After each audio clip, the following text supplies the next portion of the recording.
Next speaker, and of course, if you have ordered a professional host, he'll have a script with him, and a mic that worked.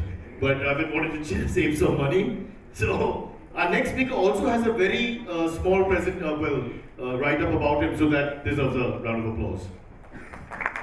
And now we're all scared and intimidated because he's going to paint something. All right. Naked portraits will happen in 5 minutes, but let's talk about Fredrik. Hi to Fredrik. Everybody say hi to Fredrik. He's been waiting patiently in a lovely blue suit, last seen by Elvis. Fredrik Haren is an author and keynote speaker on business, creativity, change, and global business. He has delivered 2,000 presentations simultaneously in over 60 countries. No, obviously not simultaneously, ladies and gentlemen. He was voted Speaker of the Year in Sweden, as well as selected as one of the best Swedish speakers ever. I have phoned a Swedish adult website 3 times, and I've not been able to get through, Fredrik, but I'll discuss that later with you. It's been one of my frustrations.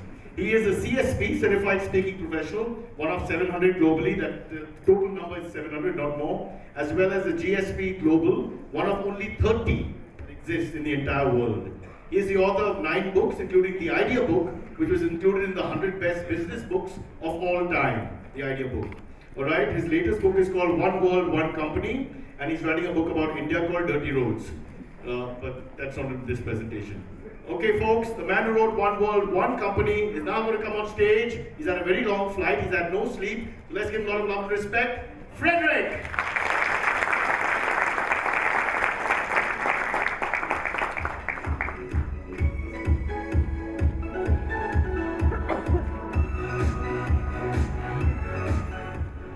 Thank you very much. That was the weirdest introduction I've ever received. 2,000 presentations and you beat them all. I mean it as a compliment. I'm very, very happy to be here. From a personal perspective, it's been a goal for me to come and speak in this country for more than, well, since forever, I guess. So I'm very, very, very happy to be here. Let's start with to do a clarification. You said the next speaker needs to show a lot of ads. I'm not showing a single ad because I'm not a branding person. I'm not an advertising person. I'm not even a marketing person. I'm a creativity person. And so I guess I'm here to end these 2 days because you have had so many speakers speaking on the topic of branding. But the topic, the theme of this conference is the power to change. And that's what I'm going to speak about, the power to change. So I told you I'm happy to be here, but it's not obvious that you are happy that I am here, because maybe you're expecting another branding person. So before I begin, I'd like to ask you 2 questions. I'm going to ask you 3 questions, and you don't have to be nice to me, okay? I can take it. I want you to be honest. I'm going to ask you 3 questions about creativity. Question number 1. Can we have a little bit of light so I can see these people? Question number 1. How many of you think that being creative is important in your job? Raise your hand. Yeah, you better. Right. Question number 2. How many of you think you are creative?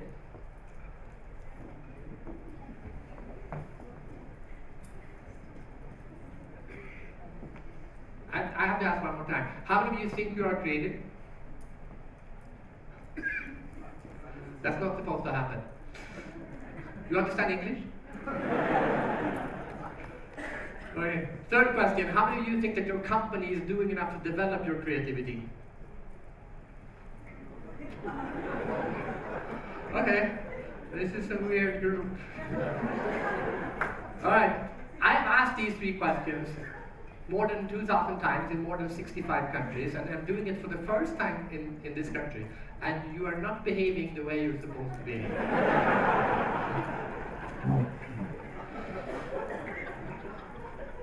Anyway, first question, is creativity important in your job? Yes. Everyone says yes. We talk about the creative industries. You talk about you being in the creative industries. That's a stupid term, okay? There are no creative industries because it doesn't matter which industry I go to, everyone will always say creativity is important in my job. Every industry is a creative industry. Your industry is nothing special. Everyone. But then we have the second question. This is where you screwed up as a group. Do you think you are creative? In this group, it was about 45% who said yes, which is the global average. So in a way, you're behaving correctly. But when I speak to advertising and marketing people and branding people, regardless of country, it will usually always shoot up to 90%. It's like a universal fact that people in this industry think they are more creative than the rest. This is the first, and I've done branding and advertising conferences literally all over the world, like Bangladesh and Indonesia and Norway and America and China, everywhere. Everywhere everyone says yes. This is the first time half of you did not say yes. That's either a really good thing or a really bad thing. I think it's a really good thing. There are huge cultural differences here between countries. So yes, I did have a long flight. I just flew in from America. I was in America yesterday, or the day before, I guess. In America, if you ask people, regardless if they're in advertising or into taxi, anything, 95% of Americans will say yes. It's the most creative, confident country on earth. I'm Swedish, obviously, as you've heard many times today. So in Sweden it's slightly lower. In Sweden it's like 60 to 80%. Europe 60, 80%. America 95%. What do you think about China? What do you think about India? High or low? Yes. India, the Americans of Asia.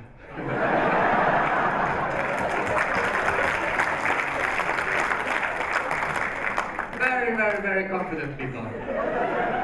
How about China? High or low? No, high. China is high. People think China is low, China is high. Why? Because big country, big ego. Okay? India, China, Russia, America, Brazil, all about 90%. Which might explain why you are so low. This is not a big country. But also because we are in Asia now. Apart from India and China, the rest of Asia is very low. So I live in Singapore. What do you think about Singapore? High or low? Low. The second worst country in the world. Just 20% of Singaporeans will say that they are creative. I did a speech in Singapore recently. I said, you're the second worst country in the world. And the Singaporean said, yes, we're number 2. If you don't know anything about Singapore, they are obsessed with being number 1. It doesn't matter if it's from the bottom. Most expensive country to live in. Yes, we're number 1. But Singapore is not the worst. One country is even worse. Which country has the lowest level of creative confidence? It's an Asian country. It's not Singapore. Which one? North. Wait. It was you who said North Korea, right? Yeah, let me guess. It was you. How did I know? There's always someone like him in the room. Normally he sits in the right-hand corner, but you're working, so you sit in front. Yeah. Always someone like him in the room. I call him the asshole.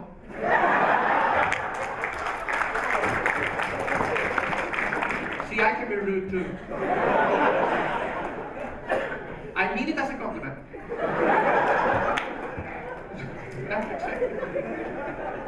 This is the asshole conference. No, I really mean it as a compliment. Me calling you an asshole makes me an asshole. So it's, no, but he says this because he tries to screw my speech up. He thinks I can't answer. But sir, 2 years ago, I went to North Korea. With one purpose and one purpose only. To be able to answer people like you.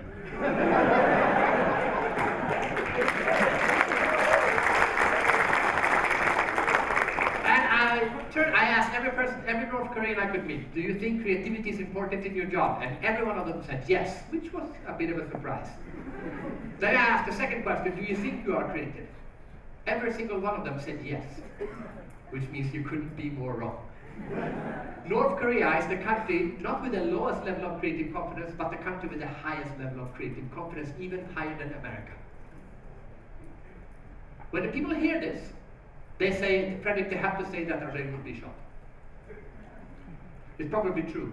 But if you study North Korean culture, they truly believe that they are creative. They have something called the Juche idea. And according to the Juche idea, what makes humans different from animals is that humans are creative and animals are not.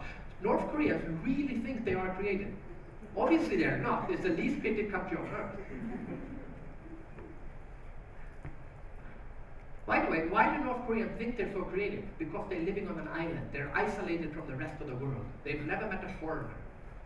If you live isolated and you don't meet anyone from another country or another culture, you assume you are the most beautiful, most intelligent, most creative person on earth. Because as far as you know, you are. That explains North Korea. It also explains America. The country with the lowest level of creative confidence is not North Korea, it is South Korea, one of the most creative countries on earth. Last time I was in South Korea, 300 people in the audience. Samsung, Hyundai. Is creativity important in your job? 300 Koreans said yes. Second question, do you think you are creative? Out of 300, 0. Not a single one. I said, come on, someone, anyone? One guy. One guy raised his hand and said no.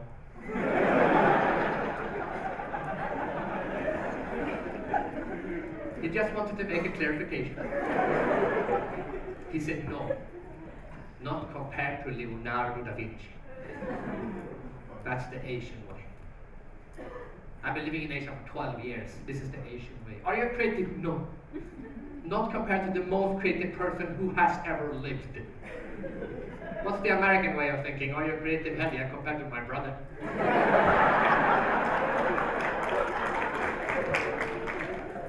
I am so happy to finally come to a country where not everyone in advertising raises their hand on the question. The first humble country on earth. Good job.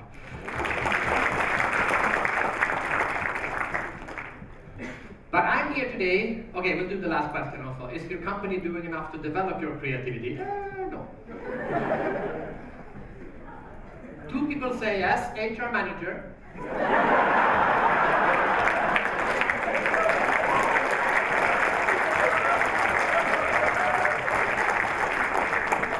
And person sitting next to HR manager.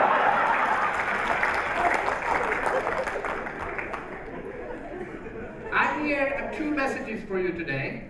Message number 1 is I do think that people who work in advertising and branding are more creative than other people. And I am here to urge you to think beyond your own industry. I think it's time that you step up and take a bigger responsibility and get in doing the job of making companies change. Because companies obviously don't know how to do that. And at the end, I will give you my second message. But let's start with the first one. Why do I think that you need to step out of your small little industry and use your creativity on a broader scale? Because we are living in a time of unprecedented change. And we have always said that, but I can actually say this because I have been speaking about change for 22 years. I started when I was 27 and I'm now turning 50 years old. And it has never been more interesting than now. I'll give you an example. When I was born 50 years ago, this was impossible. This was science fiction technology. Imagine a telephone in your watch with no cable attached. Literally science fiction. 50 years later, here it is. And we are not even impressed. We're like, so? I was in China recently, I showed this picture, I swear to God, a guy raised his hand and said, excuse me, why so big? Dick Tracy's Star Trek technology, too big. I don't like the round corner. This is my favorite, 50 years ago. In the future, robots will clean our homes. 50 years later, now they do. And I did a speech recently in Sweden, and the guy raised his hand, the guy in the back, raised his hand and said, which one is the robot?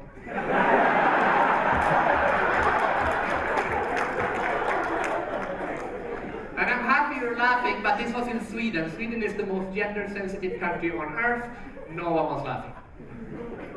Everyone just turned around, looked at the guy, and with their eyes said, what the hell did you just say?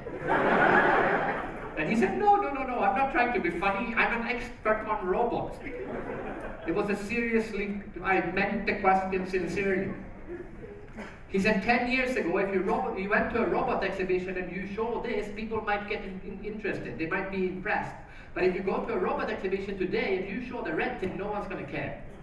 Because today, this is not a robot anymore. If you go to a robot exhibition and you show her, people might be interested.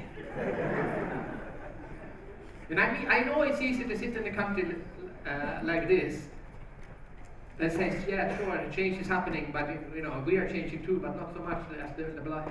No, this is the message. We have to understand that right now, the world is changing and we need to figure out what's happening. We need to understand it, and seriously, people don't. I've been speaking about this, and here's the problem. I've been speaking about this, like I said, since 1995. Let me give you a short background of me. When I was 27 years old, I wrote a book based on my university thesis, and the title of this book, this is me when I was 27. I know. I have more hair today than I had then. Not every man can say that. But that doesn't matter, this is the book. The book was called Internet and Marketing. What a wonderful, beautiful title, don't you think?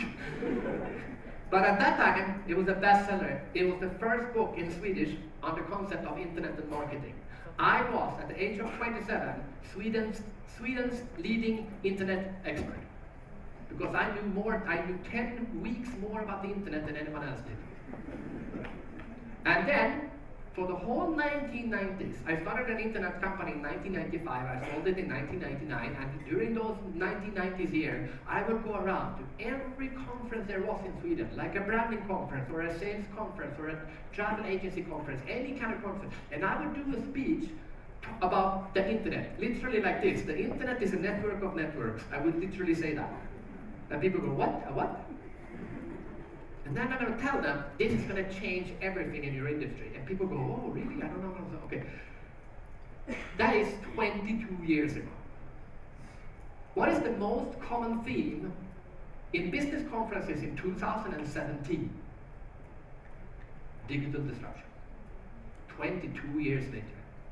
And people are still not understanding how to do the change.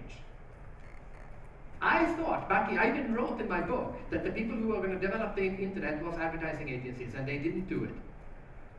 No one really did it.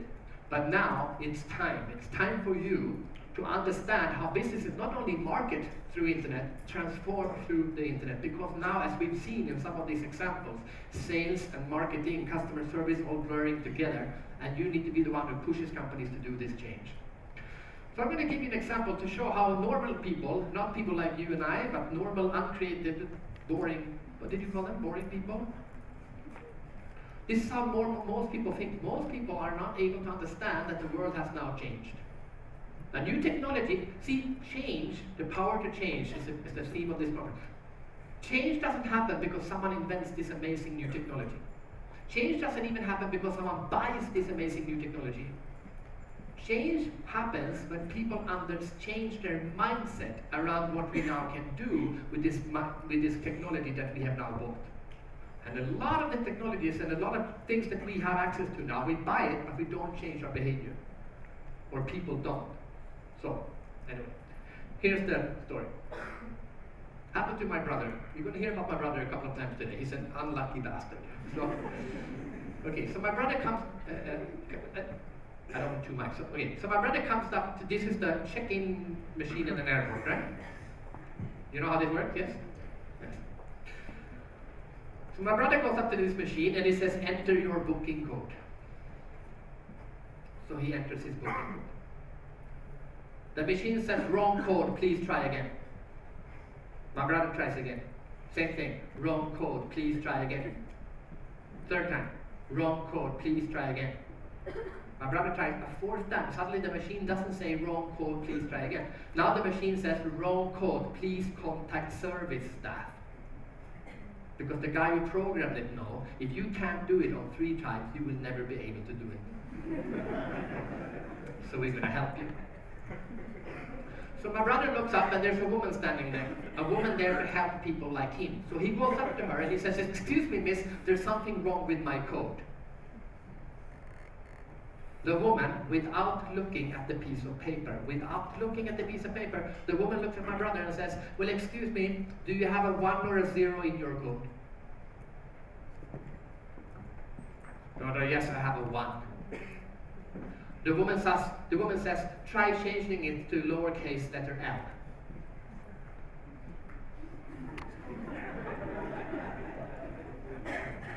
My brother goes back to the machine, he tries it, it works. His first reaction is, God, I'm stupid. His second reaction is, wait a minute, how did she know this? Without looking at my piece of paper, how did she know this? So he goes back to her and says, excuse me, you did not look at my piece of paper. How did you know I had an L in my code without looking at the piece of paper? Let me guess, this happens a lot. She says, oh yes, all the time. Then my brother says to her, then why don't you call your IT department? There are 9 characters, the numbers and letters, uppercase and lowercase. That's 32 billion combinations. If you take away all the L's and all the O's, it's 25 billion combinations. It will last for 5,000 years. And no one will ever have this problem again. Make sense? The woman smiles and says, no, it's okay. I love to help people. Here's a company that introduced a new technology, but they didn't introduce a new mindset to this person. So she continues to do the thing that she thought that she's not there. She thought her job was to help people check in. She didn't understand her job was to make sure that people don't need help checking in. She didn't change her mindset.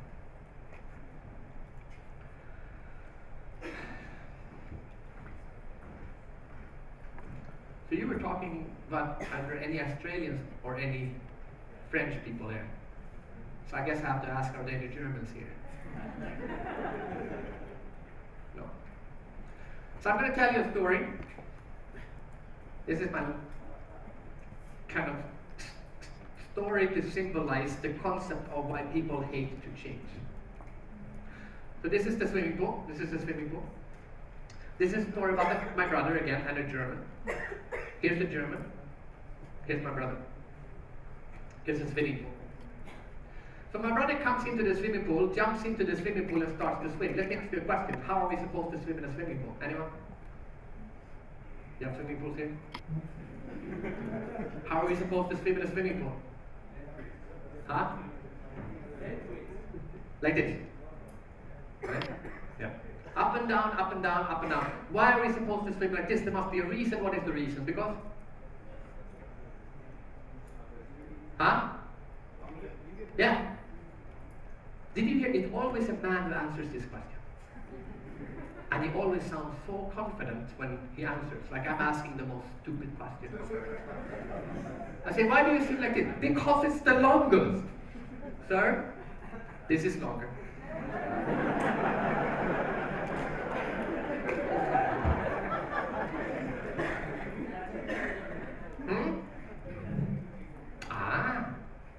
But that's not what you said. You said it's because it's the longest. So the reason is not because it's the longest. The reason is it's the longest without pissing anyone off. That's the reason. But remember also what I told you in the beginning, I said there was no one in the swimming pool, so there was no one to crash into. So technically, if we want to swim the longest, we should now swim like this. But of course my brother didn't, because no one does, because we're so conditioned that this is how you swim in the swimming pool. So even if there's no one in the pool, we continue to swim like this. Because we hate to change. The power not to change, that's the conference. Here's the problem. This part of the swimming pool was in the shadow. Every time my brother comes into this part of the swimming pool, it becomes cold and uncomfortable.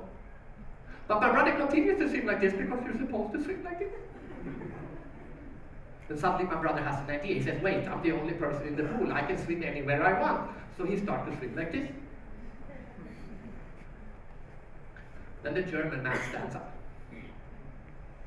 Walks up to the swimming pool, looks at my brother and says, excuse me, you are swimming the wrong way.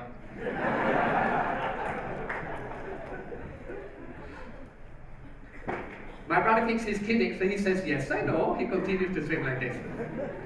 But the German is not kidding. German man comes back, this time he's angry. Screaming at my brother, hey, I told you, you're swimming the wrong way. So my brother does the Swedish thing, which is to excuse himself. He said, I know I'm supposed to swim like this. Actually, I did swim like this, but you see, this part was in the shadow, became cold and uncomfortable, so I thought maybe I can swim like this. And since there's no one else in the swimming pool, I'm not disturbing anyone. German says, you are disturbing me.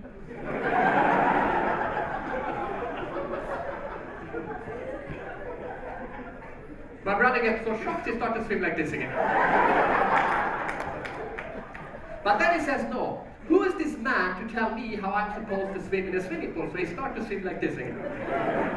And then, just to piss the German off, start to swim in circles.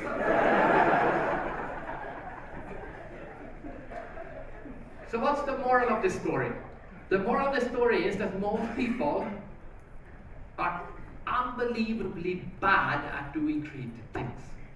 I totally agree with you, 99.9% of the time anyone is not creative, but 99.999% is the more accurate figure for most people. They are so bad at this. Okay, what happened to my slides?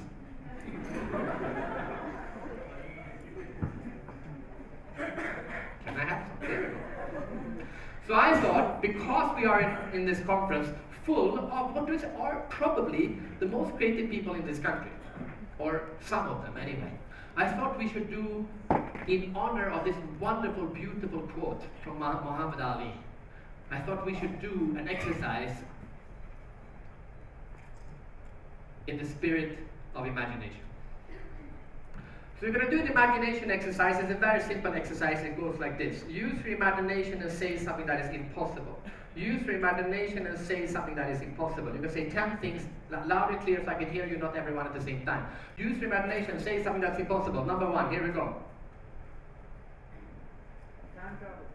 Huh? Well, what did you say? I can't hear you. Travel to Pluto. Walk on water. Use your imagination, say something that's impossible. Wait, who said walk on water, by the way? Who said that? That's not impossible, it's called ice. But anyway.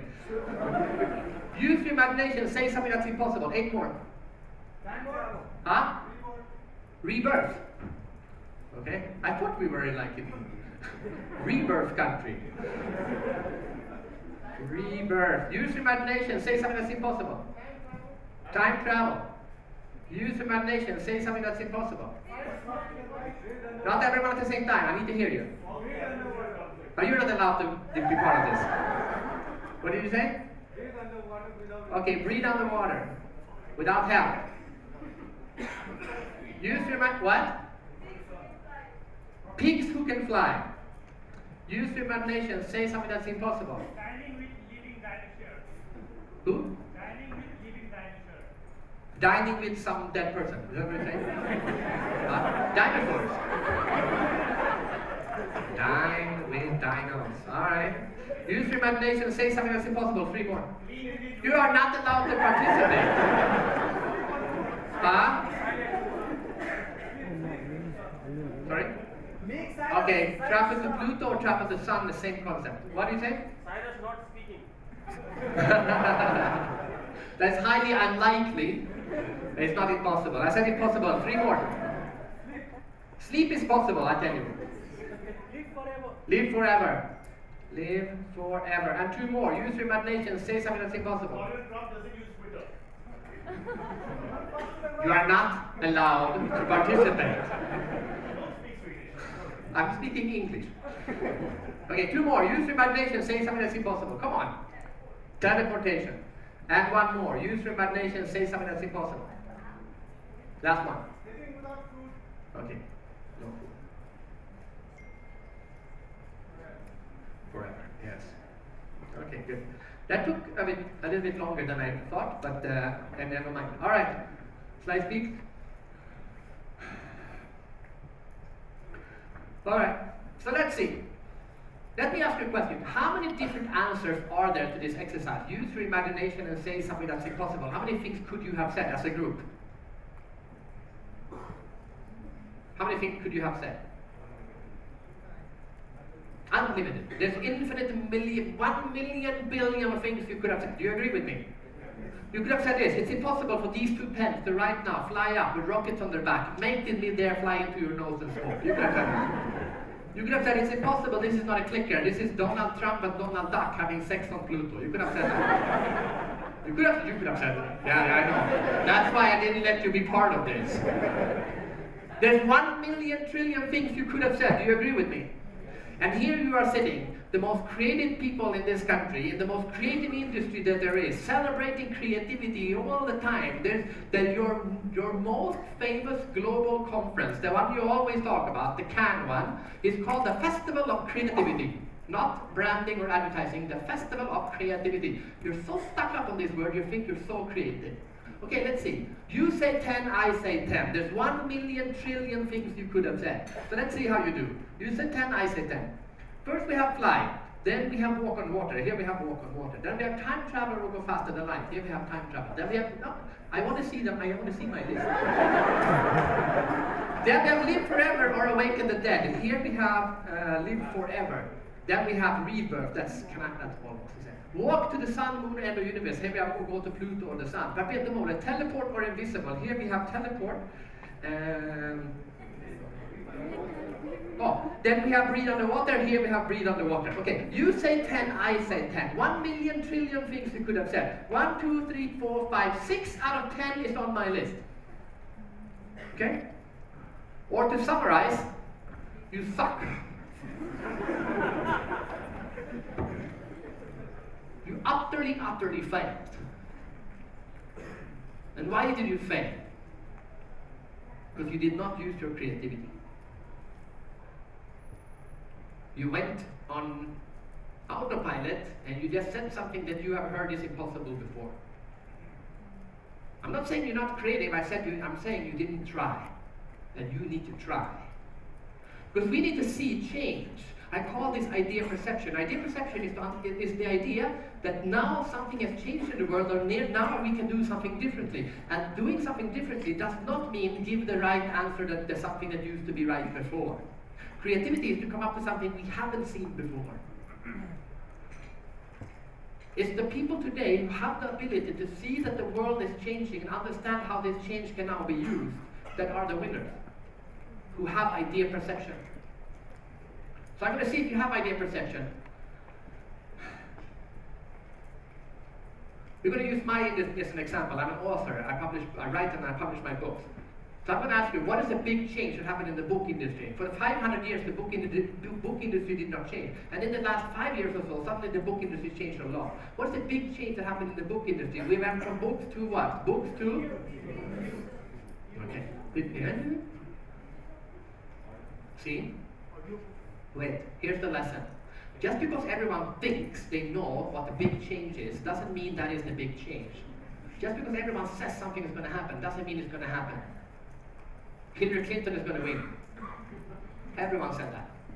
Donald Trump won.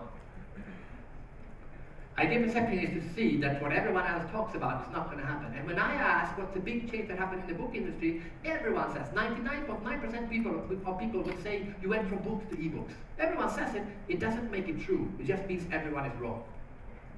What happens in the book industry is, you can ask yourself this question: when did people used to read books? 10, 15, 20 years ago. Let's see, on the bus, on the subway, on the airplane, 15 minutes before going to sleep and on vacation. When do people read books now? On vacation. What do people do on the bus, on the subway, on the airplane, and 15 minutes before going to sleep? What do people do now? We didn't go from book to ebook, we went from book to Facebook. Or Twitter. Or YouTube. Or Angry Birds. Or Candy Crush Saga. But we did not go from book to ebook.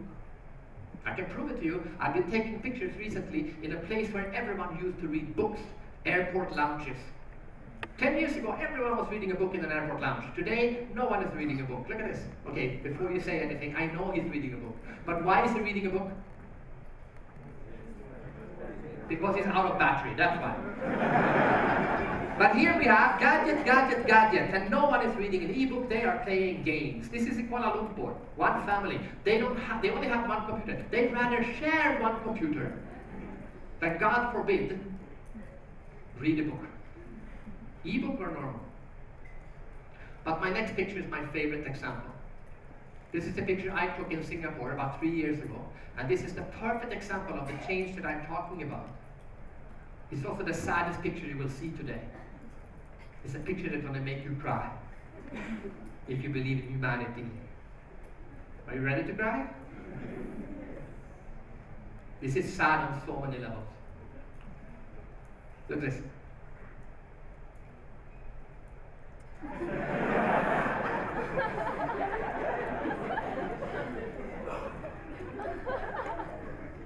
This is a woman pretending to read a book.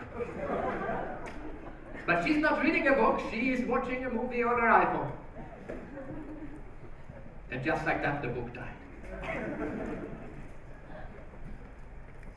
It's the people who have this ability to look at the world and see something that no one else is seeing. The creative people who have business opportunities coming out of their ears. So we're going to do one more exercise because you failed the first one. This is the world's first creativity test. It was done by the American Air Force. It was a way to find out who was most suitable to be a fighter pilot. You see, they used to think that the person who had the best knowledge or the highest IQ was the most suitable pilot. So during World War II, they would take people with high grades and high IQ, they would send them out in World War II, but most of them would die. And then there was one group of pilots that had almost no fatalities, almost no one died. So they went back and looked, how did we select these pilots? Because they are much better, they're not dying like the others. And it turns out that they were selected not by HR people, but by a former fighter pilot himself. So they went back to him and says, how is it possible that the people you take out don't die? And he said, because I'm not looking for IQ. I'm not looking for grades. I asked them a simple question. I asked them this question. If you fly in over Germany and they start shooting at you, what do you do? If you fly in over Germany, they start shooting at you, what do you do? Quickly, they're shooting at you, what would you do? Go, they're shooting at you, do something. Huh? What did you say? Go back. Go back. Okay. You're doing the American Air Force creativity test to see if you're suitable to be a fighter pilot. And your answer is, I would go back home. I hear India's bullying you a bit. I wonder why. You're cowards, okay? You're like Swedes. In Sweden, the most common answer is, go back. I'm sorry, this is the wrong answer. You are a coward, sir. You fly in over Germany, they start shooting at you. What do you do? Very good.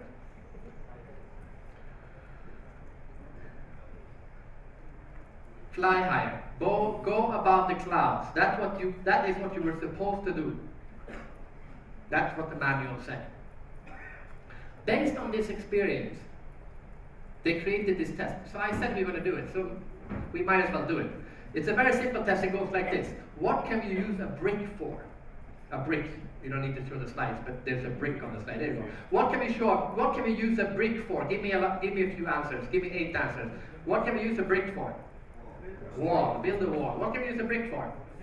To sit on. What can we use a brick for? Hit someone. What can we use a brick for? Sorry? As a weight. What can we use a brick for? Sorry? Exercise. Training. What can we use a brick for? Huh? A phone case. What can we use a brick for? We have built a wall already. What can we use a brick for? Huh? Light a fire. Sorry? Huh? Sorry?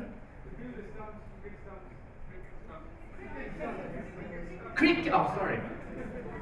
Culture barrier there. Cricket something. Alright. Okay, so back to this. You fly in over Germany, you start shooting at you, what should you do? The correct answer was go above the clouds. That's what the manual said that you were supposed to do. The problem is that these people died. Why did they die? It was too high, no? You don't die because you fly above the clouds. We do that all the time. Why did they die? They couldn't see. You don't die because you can't see. That's cars. No, no, no. You don't. There's no difference here and here. You don't die because you're flying higher. Because you can actually see better here than here because the sun is shining here. Why did they die? Huh? Lack of fuel. We use less fuel here than here. That's why we fly so high. Why did they die? Think before you answer. Why did they die? Huh? They opened the emergency exit. That is seriously your answer. Good luck if you're ever in a war. Last chance. Why did they die?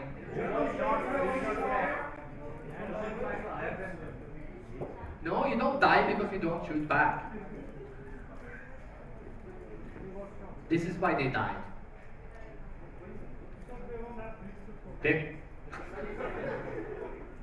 You're grasping.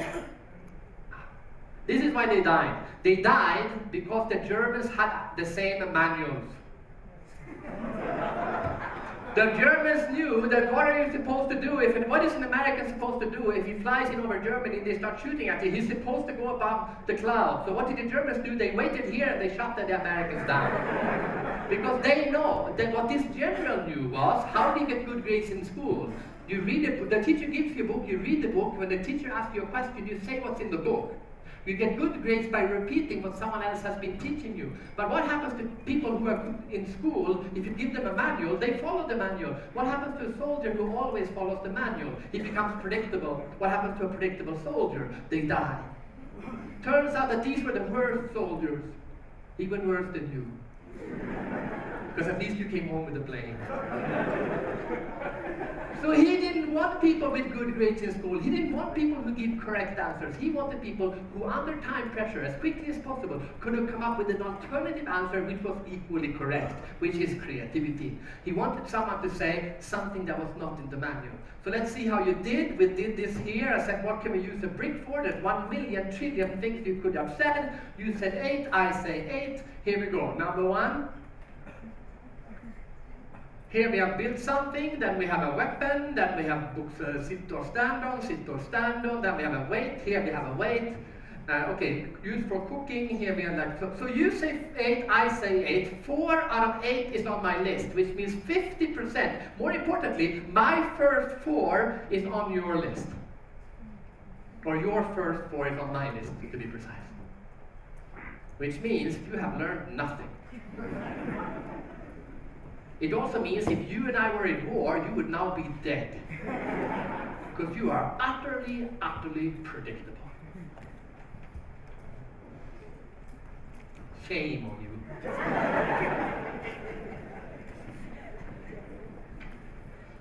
Don't worry, I know you feel like shit right now. But I'm not done yet. You will feel happy when I'm done. I know some of you are maybe even a little bit annoyed at me at the moment. It's like, yeah, you should be. Sorry, I've been thinking of you a lot. But if you are annoyed by me, please look at it this way. Here's an analogy for you. 2 people are running around in the forest trying to shoot each other. Both have a gun. They have one gun each. One of them thinks that they are invisible. The other one knows they are not invisible, they can't be seen. This guy is delusional, they are both invisible. Who's going to win? Who's going to win this fight?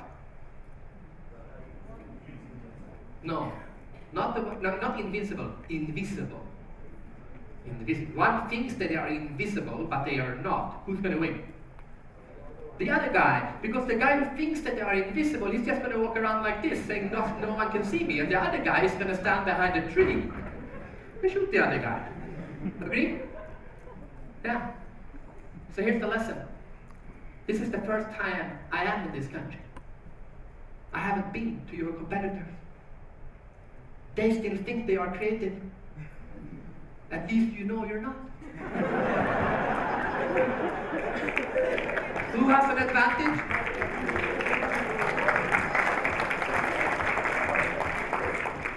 But I'm not saying you're not creative. I'm saying you didn't try hard enough. And I know you can. And my point is you should try harder. So, how do we do this? What is the definition of an idea? An idea is simple. The definition of an idea is like this. An idea is that one person takes two formerly known things and combines them in a new way. Combines them in a new way. There are no new ideas. Every single creative idea that we have seen during these 2 days is just a combination of previously known things. No idea comes out of nothing. I'll show you an example. This is my favorite example.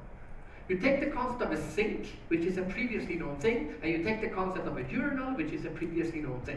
Now you take a sink and a urinal, you combine the two, what do you get? Sink, urinal combined, what do you get?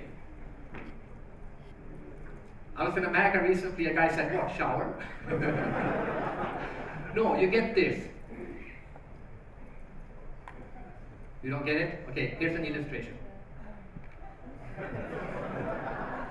First you pee, then you wash your hands. The water used to wash your hand is now reused to flush your pee away. Is this a good idea or a bad idea?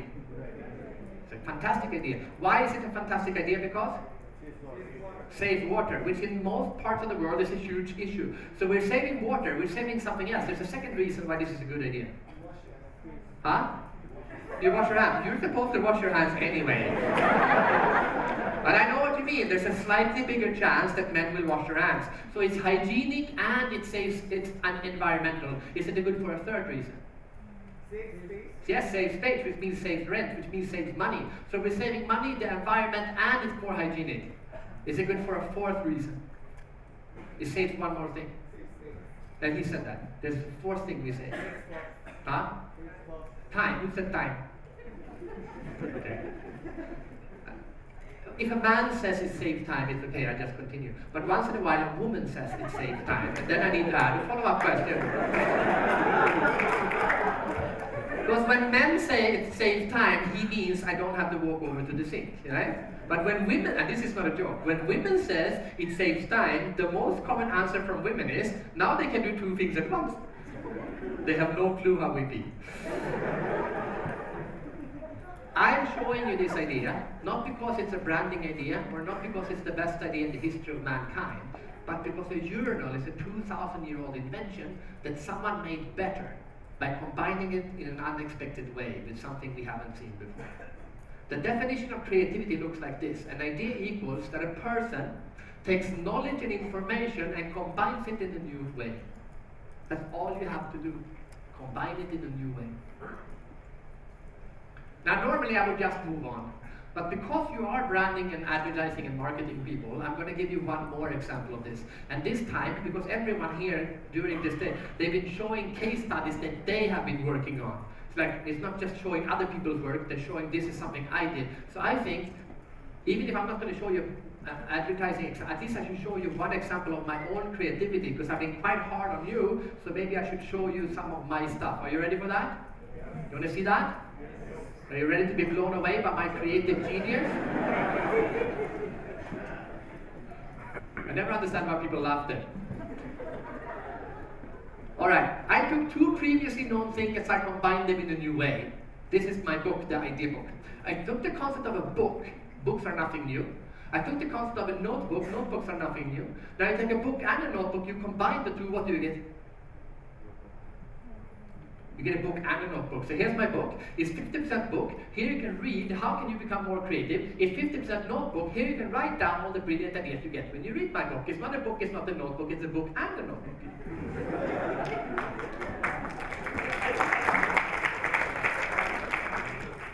Hold on.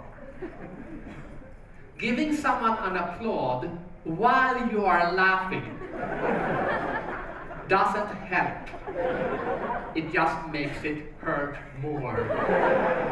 Laughter is okay, but pity applause, then you'd rather not do nothing. See, I said at the beginning, I like this country, because you were humble. But then I show you my idea and you laugh me in the face. You are not as bad as China. In China, it's like, hey, I took a book and a notebook, I combined the two, Chinese people were like, huh? At least you did this. You're like nice Chinese people. You're rude but pleasant. That's what you are. I I just came back from America. I do this in America. Do you know what happens? I took a book, I took a notebook, I combined the two. You know what Americans do? Wow, that's amazing! Amazing! Good job! You come here? It's okay. I prefer Asia.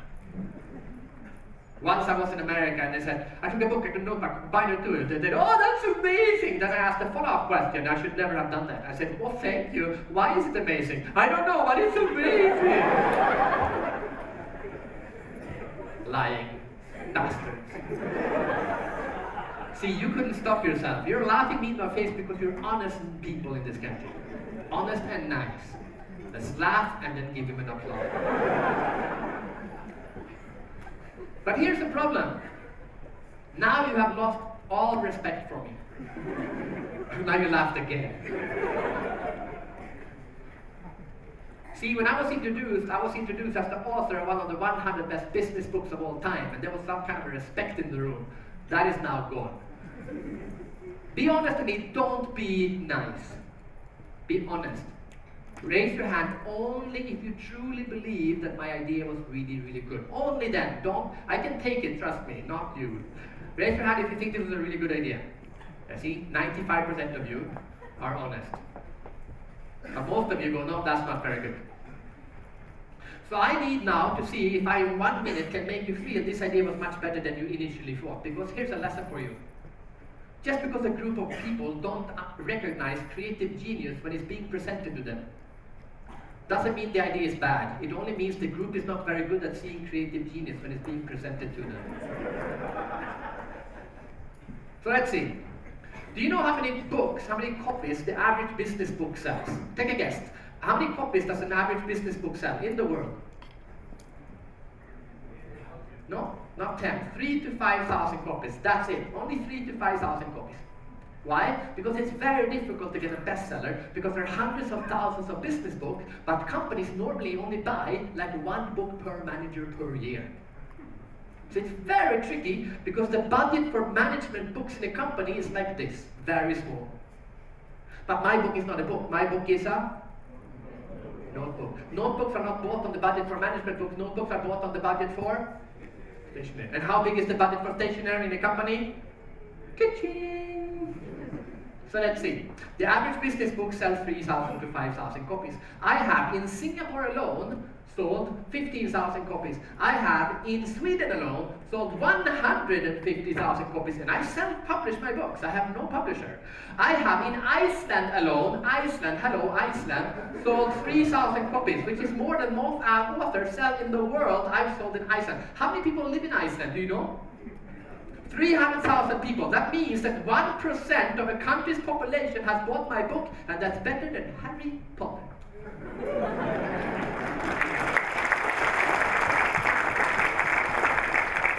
I sold 250,000 copies of this book. How did I do it? By putting some stupid white pages into the book. Now let's see, you did not see that coming. I'm going to do something very brave now. I'm going to ask you again. How many of you think that this idea was actually not so bad? Thank you. So now I'm going to try to wrap this up and see what does this mean for you. I'm not saying you're not creative. I think you are creative. I am saying you need to try harder. And how do we try harder? By combining things in a new way. But here is the problem with Asia. I moved to China in 2005, then I moved to Singapore because the weather is nicer, but I've been living in Asia for 12 years. And the problem with Asia, especially in this country apparently, is that you don't think you're creative. Like 55% of you said no, even if you're into advertising. Yeah, because we've been hearing this story over and over and over. Like the West innovates and Asia only copies. Have you ever heard this? It's like a mantra. It's like a broken record. Except it's not true. Just because everyone says something doesn't mean it's true. It used to be true, but it's not true anymore. You can go back to Cannes and look at Cannes, who was winning Cannes Grand Prix 20 years ago, and it was all Westerners. But today, it's not all Westerners anymore, is it? It's creative people all over the world who are winning it now. Suddenly, everyone is being creative. It doesn't matter where you live anymore. But you still tell yourself that we're not creative in Asia. The Westerners are more creative than us. No, they are not. They are not. You are at least as creative. So I'm going to teach you something about creativity, not from the West, but from the East, from China. What I learned about creativity when I lived in China. And when I say creativity in China, most people go, there's no creativity in China. They are only copying. And that is partly true. They copy like crazy in China. This is an actual city outside Shanghai where 30,000 people live, which is an exact replica of a Swedish town called Sigtuna. They copied a whole town. Every house is a copy, every tree is a copy, and there is even a church. They're not Christians, hello, but there's a church, let's have a church. China only copies. Asia only copies. But then I met this woman, Amelia, a 29-year-old Chinese woman from Indonesia, Indonesian Chinese, super creative, works for IDEO, one of the most creative people I've ever met, man or woman, Asian or Western. Very, very creative young woman. And she taught me something. She said, Fredrik, listen to me. You Westerners, all you talk about is creativity this and creativity that. You talk about intellectual property, you talk about patents, you talk about copyright. She said, listen to me, Fredrik, it is not about copyright. I said, no, it's about copying right.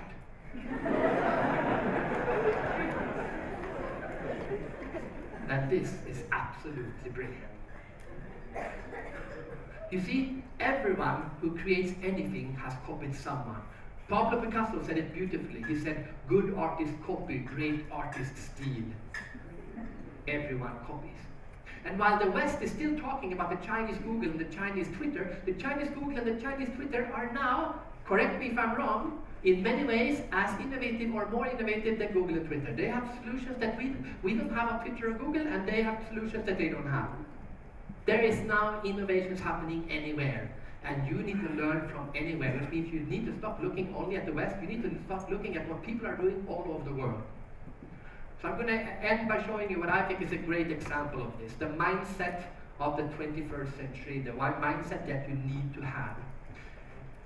I didn't even know you were going to sponsor, if you're here still, the sponsor, but this is Qatar and Emirates. I'm going to use Emirates, but I could also use Qatar.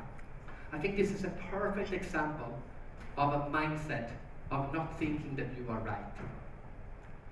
Every other airline, or more or less, think that they compete on coming from their own country. If you fly with Thai Airways, they compete on being Thai. So they have a flower behind the ear, it's somebody, welcome to Thai Airways. Thai food. If you fly with American Airlines, they say, we're not going to do the stupid Thai flower, we're going to do American service.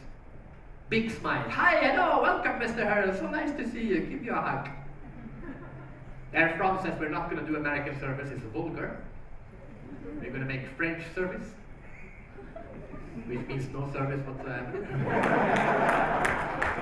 But really good food. But Emirates and Qatar, they're not saying we're going to do Emirati service or Qatari service. They're saying we're going to make service for human beings. And they take the flower from Thailand, the smile from America, and the food from Air France. And they combine everything because they know we're flying human beings. When you fly with Thai Airways, they will say, on this flight between Thailand and Dubai, we speak English and Thai. On Air France, on this flight between Paris and Dubai, we speak English and French. On American Airlines, on this flight between Miami and Dubai, we speak English, deal with it. But when you fly with Emirates, what do they say? On this flight between Singapore and Dubai, we speak 9 languages, 15 languages, 17 languages. And then they will list Norwegian, Swahili, Tagalog, Mandarin, Russian, Portuguese. And they deliberately put a bunch of different people from different cultures with as many different cultures and as many different countries as they can on the same plane, because they know we are flying human beings from one place to another. And no language is better than another. The best thing is that if something happens, someone can talk to the crew. Everyone can talk to someone. Because they don't do anything because that's how we do it in our country. They do everything because that's how we do it. That's the best way of doing it. And this is the global mindset. Or as I would like to say it, this is the human mindset. So what I want you to do, I'll show you one more example. This is 1989, the fall of the Berlin Wall. This is my last example. Everyone went to West Berlin, everyone took a picture of the wall, everyone went to the same place, everyone but one, a Swedish photographer. He didn't go to West Berlin, he went to East Berlin. He had the ability to look at what was happening, not only with his Western eyes, but also with some Eastern eyes, and he looked at what was happening with both eyes. He went to East Berlin and he took this picture. 1 million pictures from this side, 1 picture from this side. This was picture of the year in 1990. Why? Because this is more creative than this picture only because he was the only one who took it. That is the creative global mindset of looking anywhere for what everyone else is doing, anywhere around the world. How are they doing mobile advertising in Indonesia? What are they doing in South Korea right now? That's why you go to this conference and see all these ads from all around the world to get inspiration and combine it. You need to drop your nationalistic mindset. It doesn't mean you can't be proud of coming from the country you come from. Of course you can be proud of coming from your country. I'm proud to be Swedish. I'm proud to live in Singapore. But I'm more proud of being a human being. And the mindset that you need to develop is what I call a human mindset, where you look for the best ideas anywhere in the world and you solve problems that are human problems, not Swedish or American or Nepalese problems. I want you to move on into the 21st century and become a member of humanity. And pick up all the best ideas you can see and combine them and create a change in the companies that you work for. And that will make your country better. Get out of the way. Good luck with that, and thank you very much.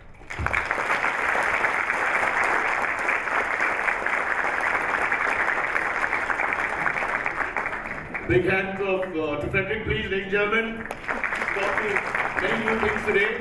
For example, Cyrus means asshole in Swedish. I didn't know that.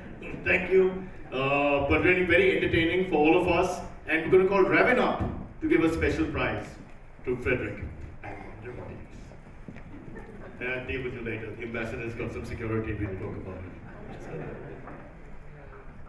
You get a special prize, which is the same special prize we've given everybody, which is our creativity.